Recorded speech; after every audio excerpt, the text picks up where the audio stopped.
These donuts aren't just sugary treats. They're a taste of the U.S. economy. This is the most popular donut? Yes, our yeast raised. Okay, here we go. I'm gonna give it a shot here.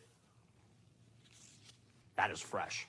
Mel-O-Cream co-owner Chris Larson now grappling with the tariffs the company hasn't seen since they opened in 1932.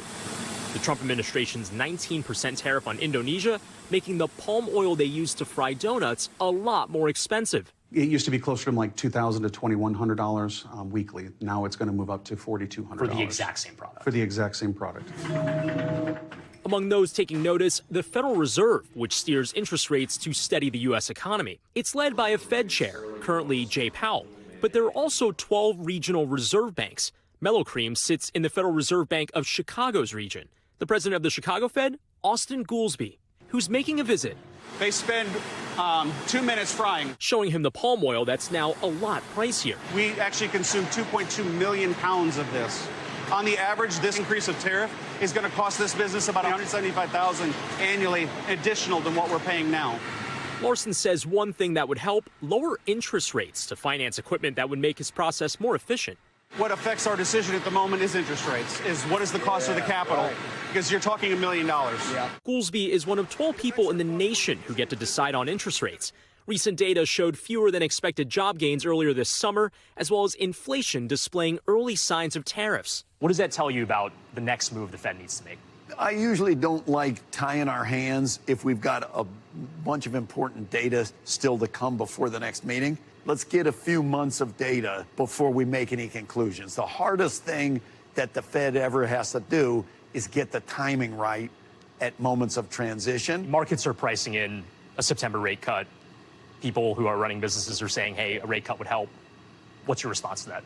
Look, it's not mine to respond. I think as we go through this fall, September, November, December, all of those are live moments that we could be cutting rates. Another person calling on the Fed to cut rates, President Trump. Well, I'd love him to lower interest rates. Goolsbee, a former economic advisor to President Obama, pushes back on Trump's claim that the Fed was being political by not cutting rates since he entered office. He has argued the Fed is partisan.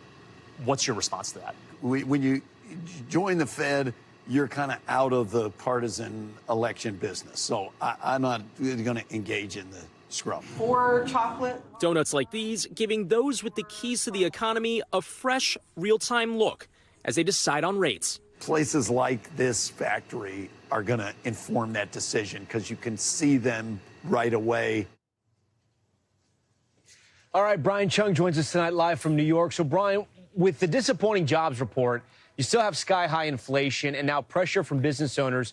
Give us a temperature check here. I mean, it doesn't feel like the Fed has any reason to lower interest rates, but there's a lot of pressure from the president. Yeah, well, I mean, and you hear from business owners like Chris Larson, those donut makers, saying we would like an interest rate cut. And for what it's worth, actually, markets are pricing in a good chance that the Fed could cut in their next meeting, which is on September 17th. But we just got new inflation data this morning that shows that the prices that wholesalers pay is at the highest rate that we've seen in 3 years. The worry is that if you cut interest rates into an environment like that, would it just make inflation worse? That's a reason why some Fed officials might have some pause. But we'll have to see a month from now, Tom. We thank you for watching. And remember, stay updated on breaking news and top stories on the NBC News app or watch live on our YouTube channel.